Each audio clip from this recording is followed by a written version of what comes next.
In 2004, Lionhead Studios released the first game of what would become the studio's flagship franchise, Fable.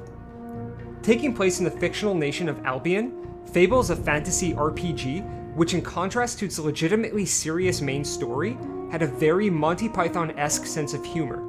Hell, the third installment of the franchise even featured the voice of Monty Python's John Cleese as a main character.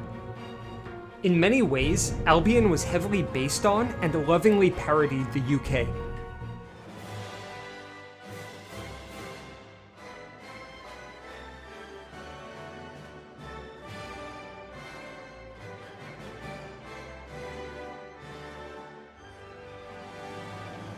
To briefly summarize the story, it begins with the protagonist in his childhood making his way around his village, trying to earn a little bit of gold to buy a gift for his sister's birthday. But before her birthday party would begin, the village is raided by bandits. Now orphaned, the protagonist is rescued by a hero and offered to live and be trained by the Heroes Guild. As years go by, the choices of our protagonist will shape the world and the story of Albion.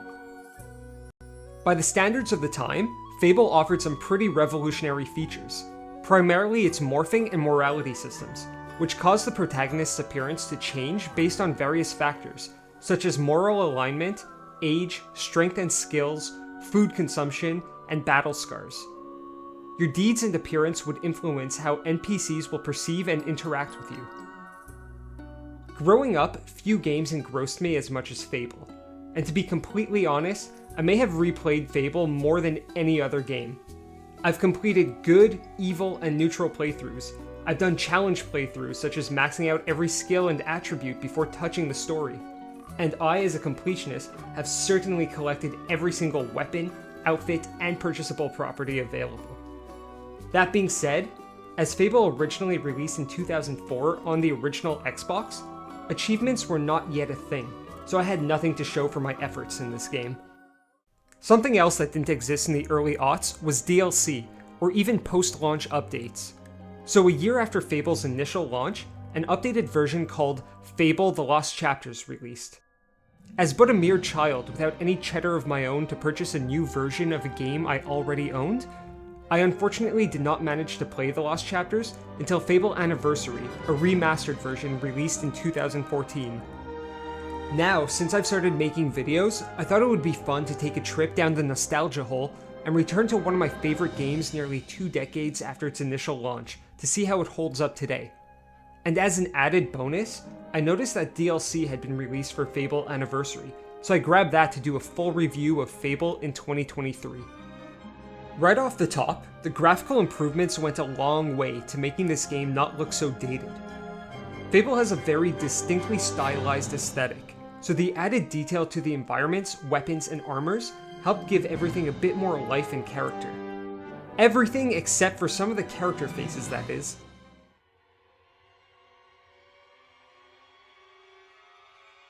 Cursed soulless faces aside, Fable's gameplay remains as fun as ever. Your protagonist carries a melee weapon and a ranged weapon. Additionally, you can use various types of magic, or simply beat down enemies with your bare fists. Defeating enemies will earn you experience, which you can use to level up your various skills and attributes.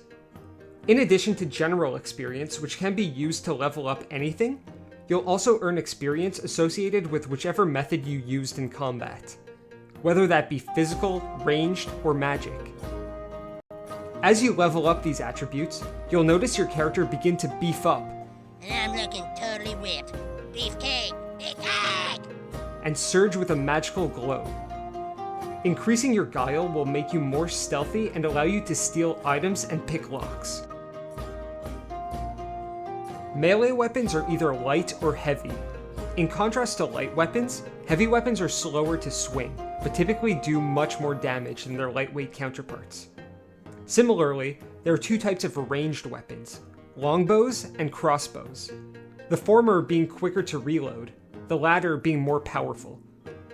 Weapons can also be enhanced by equipping augmentations, which imbue them with additional attributes, such as adding elemental damage to your attacks. Magic doesn't require any items to use. However, some magic can only be upgraded depending on your moral alignment. The necessary alignment will be noted in the spell description. The types of magic you can use are well varied and range from protective and restorative spells to supportive and offensive. Obviously, as an RPG, one of the most appealing features to discuss is the customization, including all of the available weapons. I love having things to collect, and Fable certainly offers a thrill in that regard. There are 4 standard weapon sets for both melee and ranged weapons respectively, as well as a nice handful of legendary weapons to acquire through various challenges. In addition to all of that, more unique weapons have been added as DLC. New outfits have also been added in DLC, some of which were outfits I really wanted back when I was playing the original version of the game.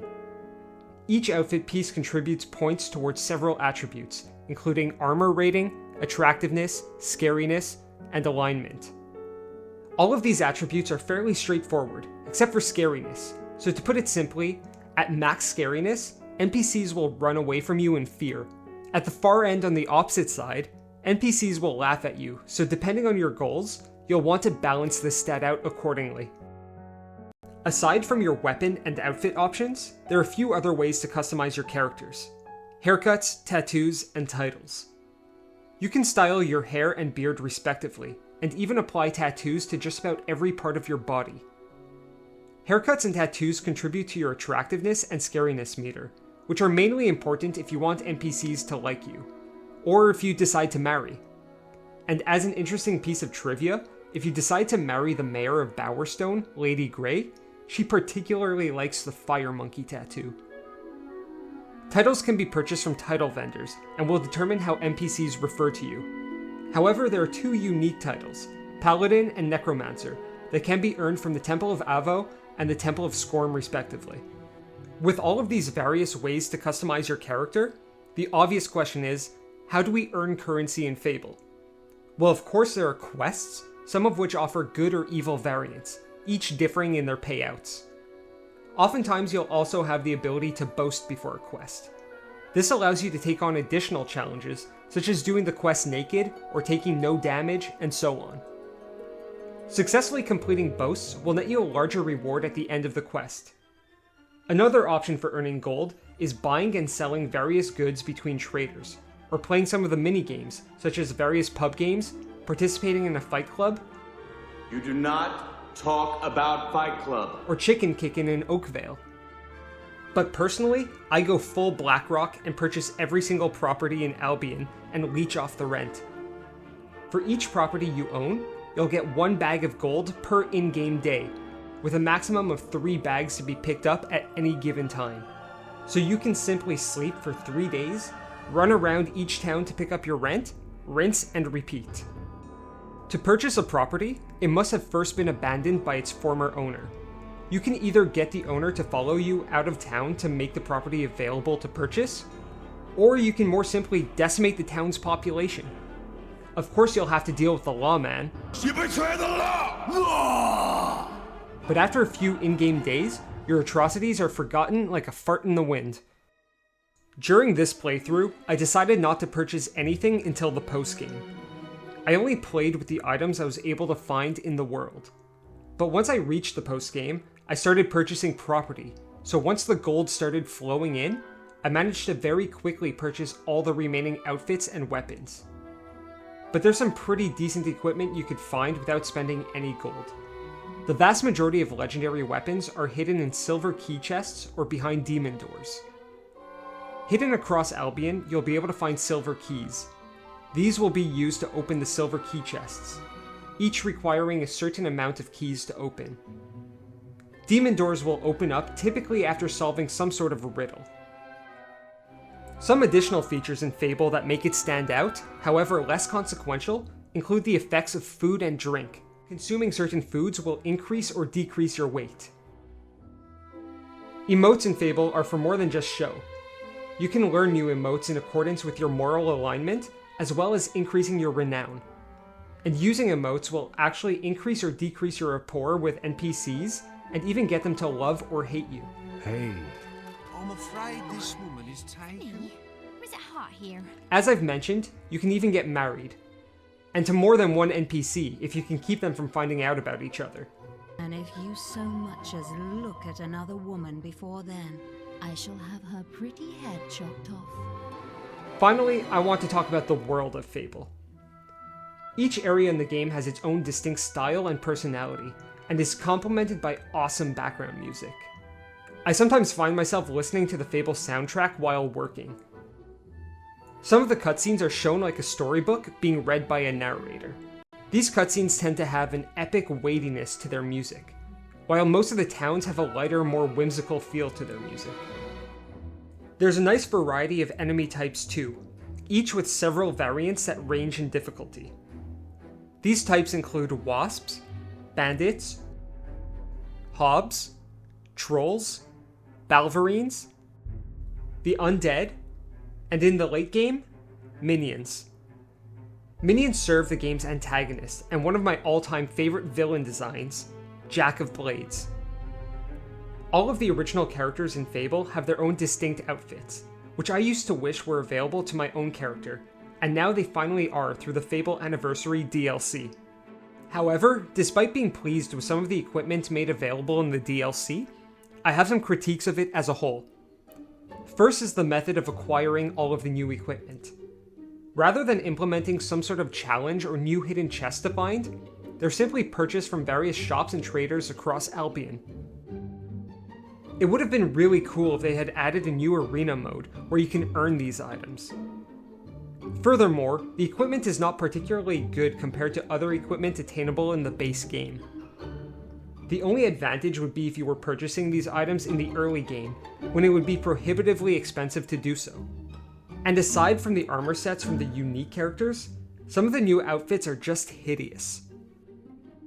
And perhaps related to poor optimization of additional content, I did notice that while scrolling through my outfits, if a piece was missing, or simply not included, as many outfits do not have hats or helmets, an alternate piece of clothing would sometimes be randomly shown in its place. This was only a visual menu bug and did not apply to your character when an outfit was selected, but this issue could be quite bothersome when you're trying to look at each outfit in succession from within the menu. Another issue I had with Fable Anniversary was the changing of Jack of Blades' voice. The voice acting in this game is great, and the new voice for Jack isn't bad, but it lacks a certain insidious quality that the original voice was able to portray. This child of yours is quite the hero, dear Scarlet. Did you know he's being crowned arena champion? You would have been so proud of him. It must run in the family. This child of yours is quite the hero, dear Scarlet. Did you know he's being crowned arena champion? You would have been so proud of him. It must run in the family.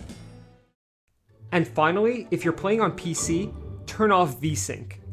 This setting is enabled by default and is intended to synchronize the frame rate with your monitor's refresh rate. I don't understand why, but this caused the application to freeze and crash regularly until I disabled it, after which I never experienced a single performance issue. On this one, my criticism is quite light. For a game that's nearly 20 years old, I thought the now 10-year-old remaster did an amazing job of making it perfectly passable in 2023. If this game released on Switch today, I don't think anyone would complain about the graphics or performance. A Switch release would honestly be a great move on Microsoft's part, especially since they've been palling around with Nintendo for the past few years, and with a new Fable game in development, it would be a wise move to introduce Fable to a newer and wider audience. It's been over 10 years since the last main installment of the franchise, so reintroduction into the public consciousness is well overdue. The last decade has been tough for Fable fans. Just delays and cancellations and more delays. I had purchased an Xbox One when it had originally released due to the promise of a new Fable game. Alas, it became little more than a glorified Halo machine. Needless to say, I was a little more reluctant to buy Microsoft's current generation console. So I'm still eagerly awaiting the new Fable game, but I'm not holding my breath. That being said, if and when the new Fable game goes gold, it will be among my all-time most anticipated games. When Fable 3 released, it was common for games to offer different in-game pre-order bonuses from different retailers. I pre-ordered at every retailer.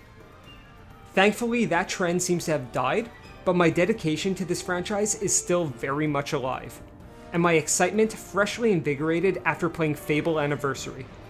If you've never played Fable, I urge you to do so.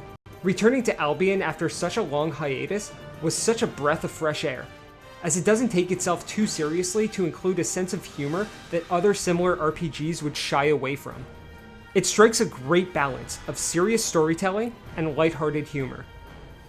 If you're already a fan of the franchise, let me know in the comments which new features you're hoping for in the new installment. I'm also curious if others agree that a Switch port would be a good idea. It certainly helped bring renewed attention to Nier Automata, so why not Fable?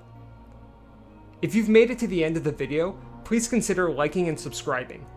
It's greatly appreciated and allows me to track my progress in video quality. Until next time, I've been Pungent Funk. Keep it funky, fellas.